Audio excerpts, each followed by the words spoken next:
हम करें बात दलीलों से तो रद्द होती है, उनके होठों की खामोशी भी सनद होती है। कुछ न कहने से भी छिन जाता है एजाज़े सुखन, जुल्म सहने से भी जालिम की मदद होती है। सभापति महोदय, मैं राष्ट्रपति के अभिभाषण पे अपने बात रखने के लिए खड़ा हुआ हूं। उस दिन देश की संसद के गलियारों में सरकार की तारीफ करती हुई महामहिम की आवाज गूंज रही थी, तो उधर मेरे कानों में हसदेव के जंगलों में आदिवासियों को जिंदगी देने वाले पेड़ों पर चलती हुई कुल्हाड़ी की आवाज गूंज रही थी। सभापति महोदय, इस तरफ महामहिम के भाषण पर प्रधानमंत्री जी संसद की मेज थपथपा रहे थे और उधर उत्तराखंड की अभागी बिटिया अंकिता भंडारी के इंसाफ की आवाजें मध्यम पड़ती जा रही थीं, जो आज भी पूछ रही हैं कि आखिर वो वीआईपी कौन था जिसके लिए अंकिता भंडारी को मार दिया गया। सभापति महोदय, इधर महामहिम सामाजिक न्याय की बात कर रही थीं और उधर उत्तराखंड के कोटद्वार में नफरती लोगों के खिलाफ एक बुजुर्ग को बचाने के लिए खड़ा हुआ दीपक, जो मोहब्बतों की रोशनी लेके खड़ा हुआ था, उसके खिलाफ कोटद्वार की पुलिस गंभीर धाराओं में एफआईआर दर्ज कर रही थी। और वो भी उस दिन हो रहा था जब उत्तराखंड के मुख्यमंत्री कोटद्वार में मौजूद थे। ये नया भारत है जहां दंगाइयों के खिलाफ एफआईआर नहीं होते, बल्कि अमन और मोहब्बत की बात करने वालों के खिलाफ एफआईआर दर्ज होता है। ये नया भारत है जहां असम का चीफ मिनिस्टर खुलेआम संवैधानिक प्रोटोकॉल तोड़कर कहता है कि मुसलमानों को इतना टॉर्चर करो कि वो राज्य छोड़ने पर मजबूर हो जाएं। वो कहता है कि अगर कोई मियां रिक्शा वाला 5 रुपए मांगो तो उसे 4 रुपए दो ताकि वो परेशान हो सके। ये नया भारत है जहां बरेली में खाली घर में नमाज पढ़ने पर पुलिस मुकदमा दर्ज करती है। ये नया भारत है जहां क्रिसमस की तैयारी करते हुए ईसाइयों पर सरकार मुकदमा दर्ज करती है। ये नया भारत है जहां जम्मू कश्मीर में नीट का एग्जाम क्वालिफाई करने वाले 50 बच्चों में अगर 42 मुसलमान होते हैं तो फिर मेडिकल कॉलेज की मान्यता ही रद्द होती है और जश्न मनाया जाता है। महामहिम, राष्ट्रपति का भाषण में सुन रहा था। सर, यह नया भारत है जहां मध्य प्रदेश के बैतूल में बच्चों के स्कूल बनवा रहे मोहम्मद नईम का घर स्कूल इसलिए तुड़वा दिया जाता है क्योंकि वो स्कूल बनवा रहे थे। ये नया भारत है जहां कोर्ट का स्टे होने के बावजूद बनारस की दाल मंडी में सैकड़ों दुकानें तोड़ी जा रही हैं क्योंकि रास्ता चौड़ा करना है। सभापति महोदय, मैं आपसे कहना चाहता हूं कि जो पीढ़ी अपने बुजुर्गों को गाली देती है उसके साथ प्रकृति इंसाफ करती है। आप इंदिरा जी और नेहरू को गाली देते हैं, नेहरू को छोटा नहीं कर पाएंगे। नेहरू का साथ आइंस्टीन, नेहरू का नाम आइंस्टीन के साथ लिया जाता था और आपका नाम एप्स्टीन के साथ लिया जाता है। कांग्रेस देशवासियों को ही समस्या मानती है। अब मैं इनका इतना बोल करके छोड़ दूंगा तो आज पता नहीं रात को उनको नींद नहीं आएगी और गालियां कल कैसी दे उसका प्लानिंग चलेगा। लेकिन मैं उदाहरण के साथ बताना चाहता हूं किस प्रकार से लोग सोचते थे देशवासियों के लिए।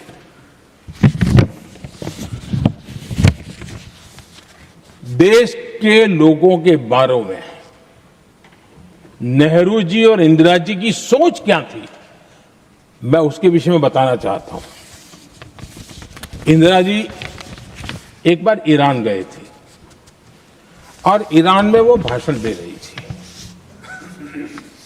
और उस भाषण में उन्होंने नेहरू जी के साथ जो बातचीत हुई थी उसका उल्लेख किया।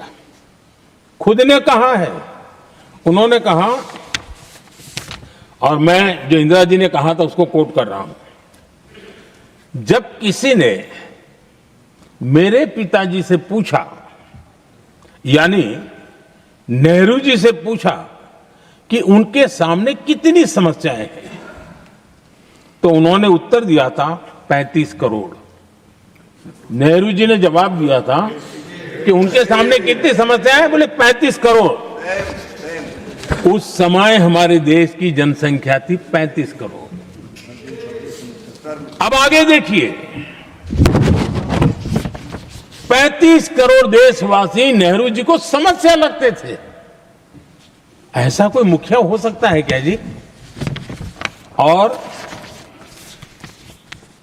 इस बात का उदाहरण देते हुए इंदिरा जी ने आगे कहा कि आज देश की जनसंख्या 57 करोड़ है इसलिए मेरी समस्याओं की संख्या भी उतनी ही बड़ी है। यानी पिताजी को 35 करोड़ समस्या वाले देशवासी लगते थे, अब 57 करोड़ उनको समस्या। कोई ऐसा हो सकता है जो अपने ही देशवासियों को समस्या माने? ये फर्क है उनकी सोच और हमारी सोच में, ये फर्क है उनके अप्रोच और हमारे अप्रोच में।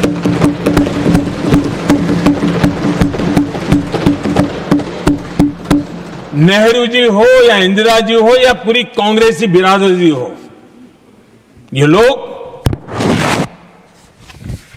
भारत के लोगों को समस्या मानते हैं। आदरणीय सभापति जी, मेरे कई कोटेशन मिलेंगे। मैंने दुनिया के सामने कहा है, देश के सामने कहा है, और कहा है इसलिए नहीं, ये मेरा कन्विक्शन है। अरे चुनौतियां कितनी ही क्यों ना हो, 140 करोड़ समाधान हमारे पास है।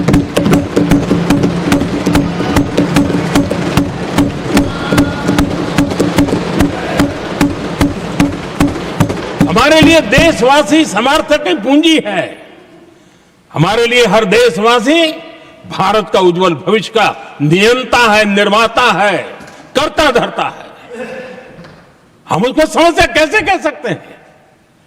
ऐसी सोच वाले लोग अपने परिवार का ही भला करेंगे और किसका करेंगे? आदरणीय सभापति जी, देश के लोगों का अपमान करते रहना एक कांग्रेस के स्वभाव में पड़ा हुआ है, उनके संस्कारों में पड़ा हुआ है। कांग्रेस ने बीते दिनों राष्ट्रपति जी का अपमान किया। चुनाव के बाद जिस प्रकार से हमारे राष्ट्रपति जी के लिए शब्द कहे गए हैं, शर्मिंदगी महसूस होती है कि ये कैसे लोग हैं? भारत के राष्ट्रपति के लिए क्या बोल रहे हैं लोग? आदरणीय सभापति जी, कल लोकसभा में भी राष्ट्रपति जी के अभिभाषण पर चर्चा नहीं हो पाई।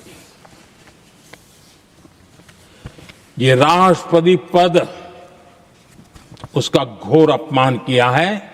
उनको संविधान शब्द मुंह में बोलने की अधिकार नहीं रहता है। जो लोग गरीबी से निकली हुई एक महिला, आदिवासी परिवार से आई हुई एक महिला, जब आपने लोकसभा में जो व्यवहार किया है, आपने आदिवासी समाज का अपमान किया है, आपने महिला का अपमान किया है। भारत के सर्वोच्च पद पर विराजमान, संविधान ने जिनको सर्वोच्च पद दिया है, आपने उनका अपमान किया है, आपने संविधान का अपमान किया है।